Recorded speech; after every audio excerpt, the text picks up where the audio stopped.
Hello there, Pursuing Freedom friends. Thanks for tuning in. As always, this is your host, Erin Bradley.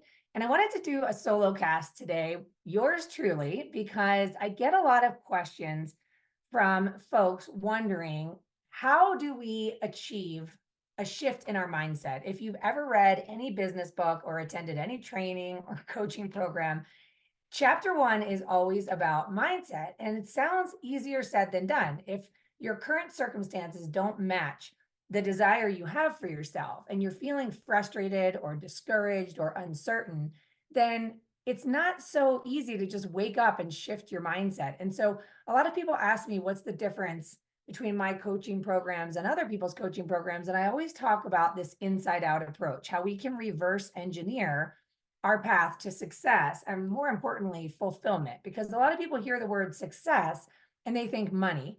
But I know a lot of people that make a lot of money and feel unfulfilled and unsatisfied, and they can't figure out why.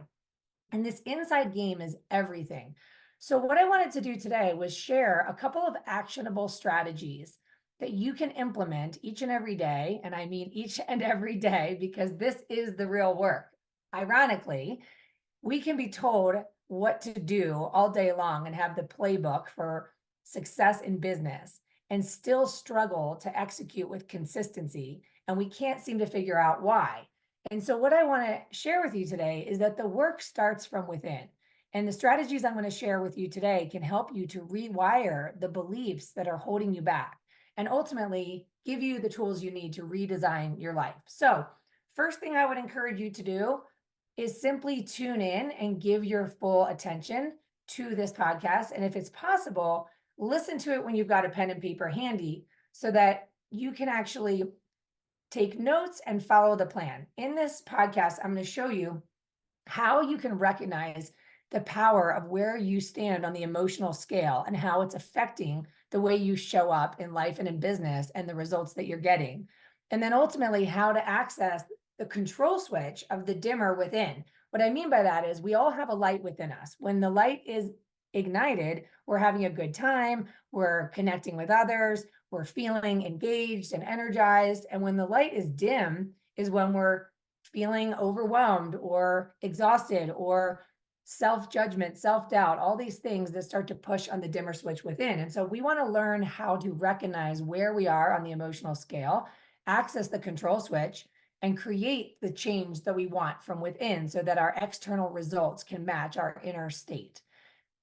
Finally, we're going to look at actionable strategies to move from resistance to enthusiasm so that you can become unleashed in the activities that are going to move the needle in all of the goals that you have in your personal life, your health, your relationships, your business.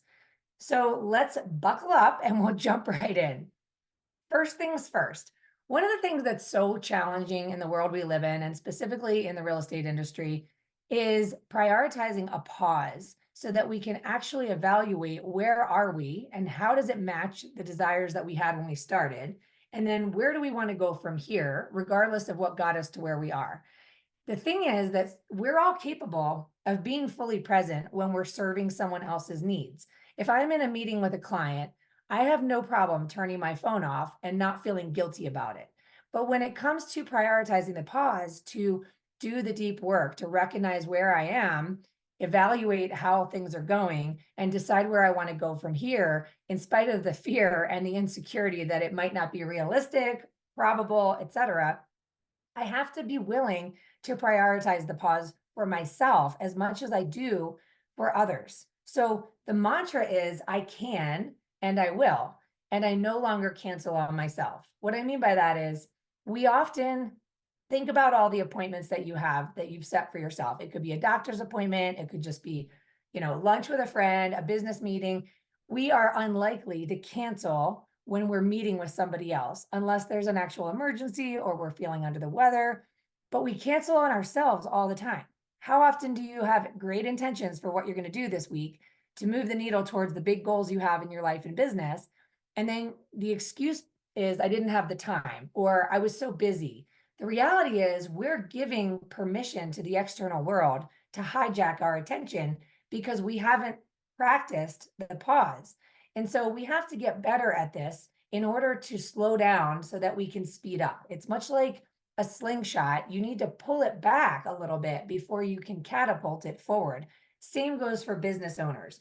And those who experience quantum leaps in their business do so as a result of this slowing down to do the reflection, to get clarity on where I am, to evaluate where I am on the emotional scale, and then make the changes that I need from within so that I can launch towards those big, hairy, audacious goals.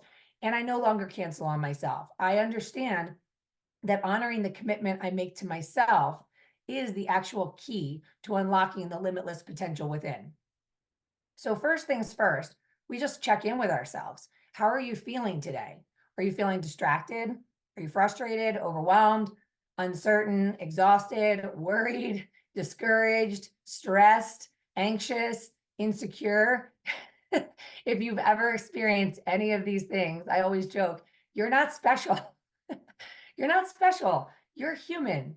Okay. Every single human being experiences these things. And so often we find ourselves in comparisonitis, looking at someone else's external success and then thinking it must be nice for them. It must be easy for them. When in reality, every human being experiences all of those emotions and more, right? We have good days and bad days. We have ups and downs. Sometimes we ride the roller coaster of the emotional scale multiple times throughout the day. We might start our day with great intention, be in a great mood, be expecting good things, and then something knocks our socks off or takes the wind out of our sails, and all of a sudden we're not having a great day. So it doesn't mean there's anything wrong. It just means that we're human beings. And regardless of our job title, we're all going to navigate this human experience. So, first and foremost, stop beating yourself up for feeling any of those things and simply acknowledge where you are. Do you ever find yourself waking up and you think to yourself, I know what I need to do? Like I have the playbook. I've had success in the past, maybe, and I just can't seem to bring myself to do it. I'm not in the mood. I'm inconsistent. I'm consistently inconsistent, or I'm worried about what people will think about me. I worry about being seen as salesy, or I'm exhausted, all these things, right? Ultimately, it's a feeling that we're after here. So to not do the inside work is going to result in us doing the same things and expecting different results, which is what Albert Einstein defined as insanity. So the real bottleneck here, spoiler alert, is not your ability to generate relationships and grow your business. You've probably, if you're listening to this, had maybe at least one closing unless you're brand new to the business. So once you've checked the box that I've had one closing or I've had one successful transaction, if you're not in the real estate space, then you're capable of it. Okay. So first and foremost, recognize you're capable of more than you can imagine. If you go back to your 20-year-old self, unless you're younger than 20 right now, chances are in some capacity, in some area of your life and business, you already exceeded your own expectations, meaning you had no clue what you were capable of. This could be a health goal, like climbing a mountain or running a marathon. It could be relationship, getting married or having a family. It could be a financial achievement that your younger self did not believe was capable, which means there's evidence there that we've only scratched the surface. We really have no clue what we're capable of. So the bottleneck definitely is not your ability to nurture relationships as a kind and caring human. The version of you that shows up in your personal life on the weekends with your family and your friends, this is the person who can care about others, who can go above and beyond. So it is within you to grow your business. The real bottleneck is actually your energy, your emotions, your mood, and where you are on this emotional scale. The first thing I encourage you to do, and I talk about this all the time, is start your day with intention. Protect your mornings. When you allow yourself to be in reactivity from the moment you wake up in the morning without really evaluating how you woke up, most of us don't wake up every single day, jump out of bed, eager, enthusiastic, and ready to rock and roll. Sometimes, yes, right? That Christmas morning energy. But a lot of us, when we wake up first thing in the morning, we need to do a little bit of work to get ourselves into peak performance and ready to provide the maximum energy and enthusiasm to the interactions that we have mapped out for our day. But when we allow ourselves to fall into reactivity before our feet have hit the ground in the rabbit hole of social media and emails and text message and responding to all the alerts, we're essentially giving permission for our attention and energy and mood to be hijacked by the external world and their agendas.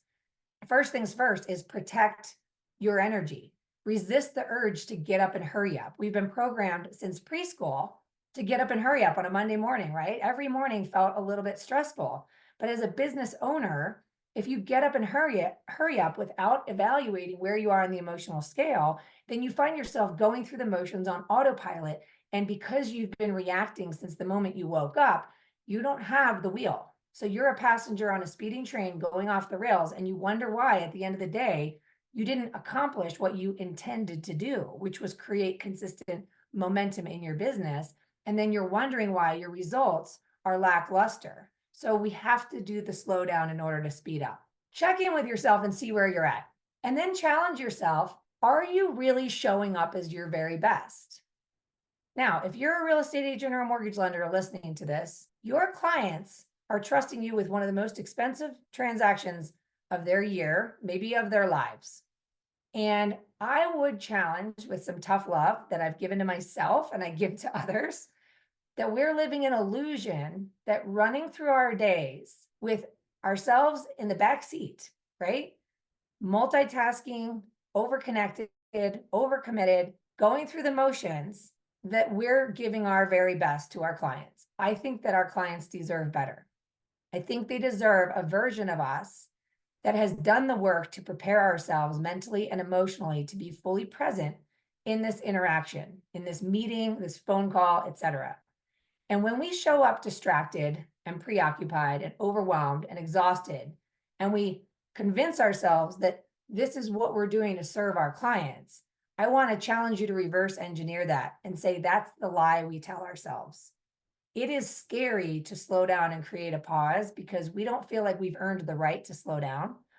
But it's not easier to slow down when we're overwhelmed with business than it is when we're trying to grow our business. Practicing the pause and learning how to be fully present in the most important interactions in our day is the game changer, the catalyst to waking up to the present moment and seeing all of the opportunities and doors that are opening all around us that we've been missing because we've been moving so fast, so distracted, gripping the reactivity and always wondering if there's going to be enough hours in the day. There are enough hours in the day because there's the same number of hours in the day for every human being out there. And yet some have extraordinary results while others are struggling. So what is the difference there? So here's a little actionable process that you can do. And this is why I encourage you to have a pen and paper handy.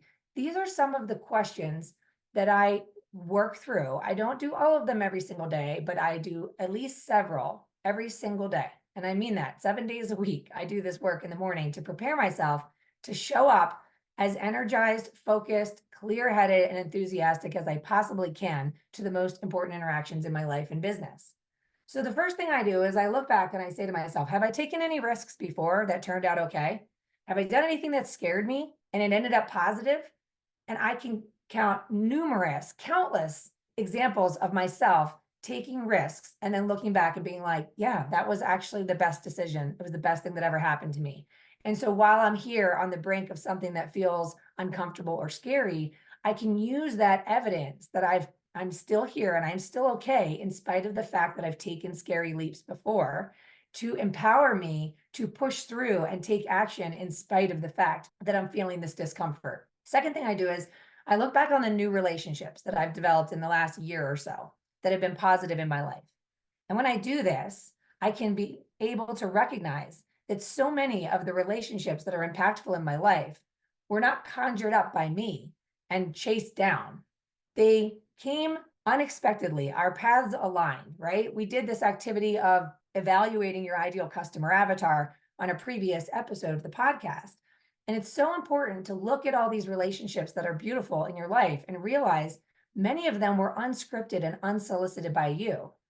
And they're there to remind you that you haven't even met half the people that are going to show up on your path between here and the destination that you're excited to get to next. We're always unfolding towards our next desire. And once we've accomplished a goal that we've set for ourselves, it's quickly replaced with more desire. We are here to expand and grow. So there's nothing wrong with having the desire to grow and expand and having it feel uncomfortable. That's part of the process. So instead of being upset with ourselves for feeling uncertain or worried or doubtful, we can look back and say, oh, yeah, I've been there before. I'm still okay. I'm even better, in fact, because I took action in spite of it. And I have proof that I haven't even met half the people that are going to show up to help me towards my new destination. And then I start journaling about positive feedback I might have received from a client or a referral partner or a loved one.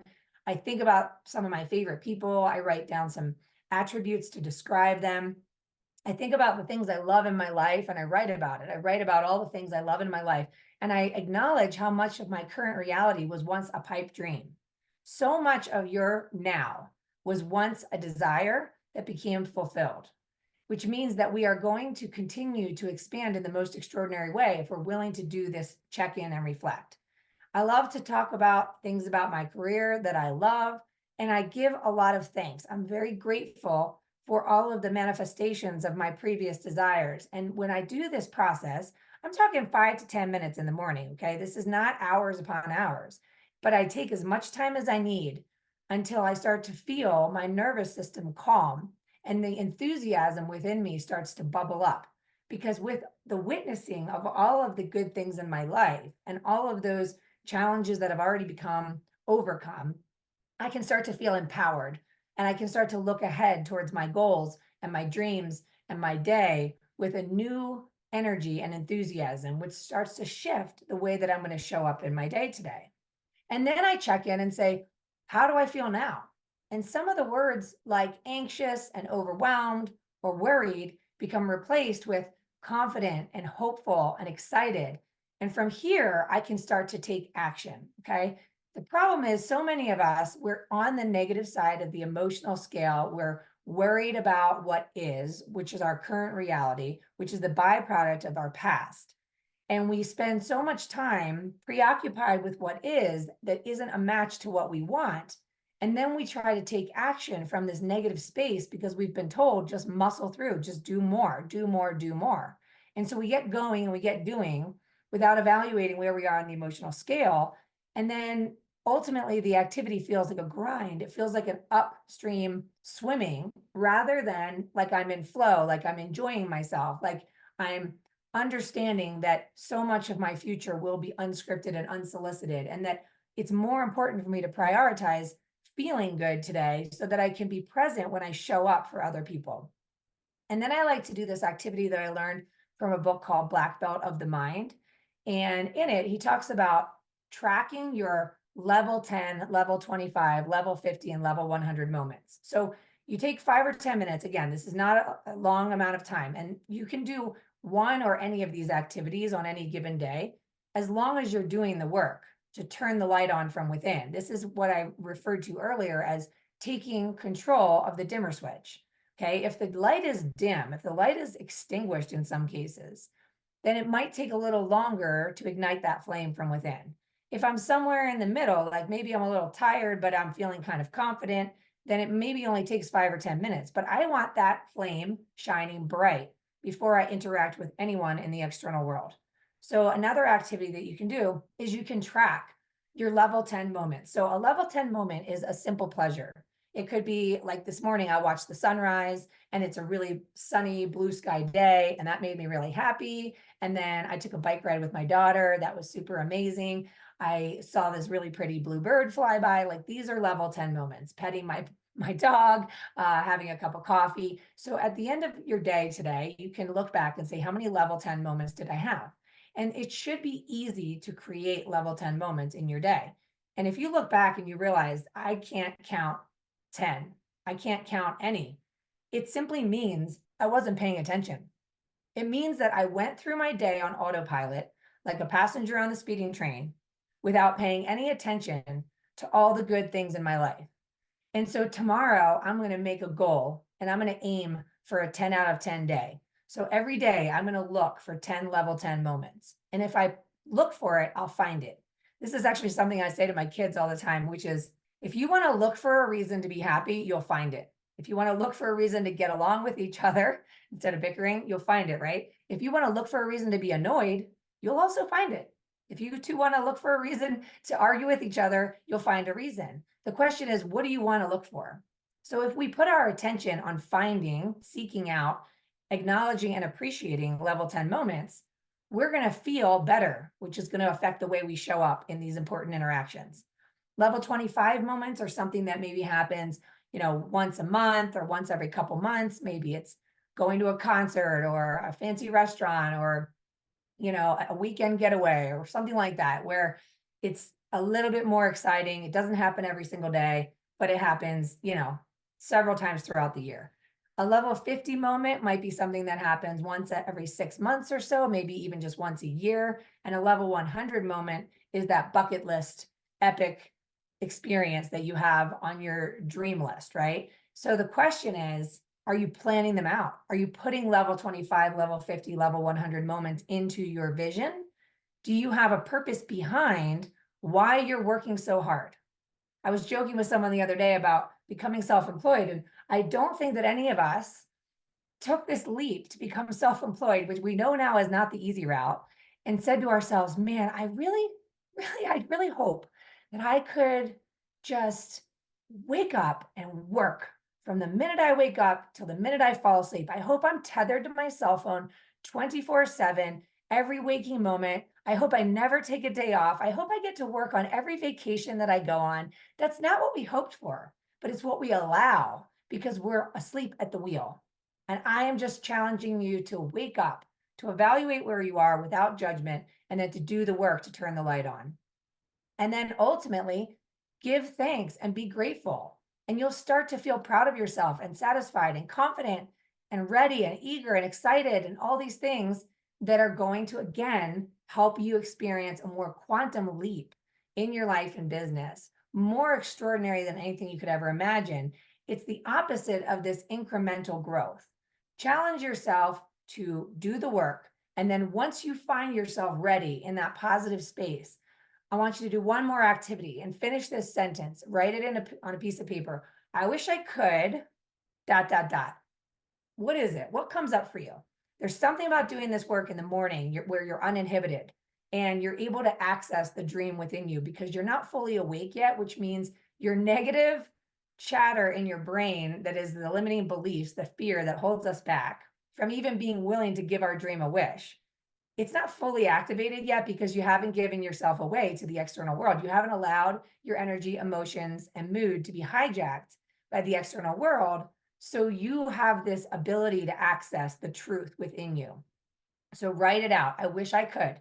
And then here's the key. Listen for the but. There's always a but. Whatever follows the but is your fear. And there is absolutely nothing wrong with it. We are never going to be without some fear. It's just part of the human experience. So instead of being judgmental about it, get intimate with it and then write out, but what? I remember saying to my husband, I wish we could move to the ski town in the mountains, but I can't because, and then I fill in the blanks, right? And so I remember doing this activity where I remember saying, well, if I say I can't, I've just closed the door. Can't is a decision that I won't. Can't means I'm not willing to explore how. But if I say, how can I, it opens up a portal of opportunity and possibilities. So if I write out my fear, I can't because, or I wish I could, but, and then I rewrite everything into the opposite and then start to challenge what is the fear, right? Write it down and then say to yourself, is it true?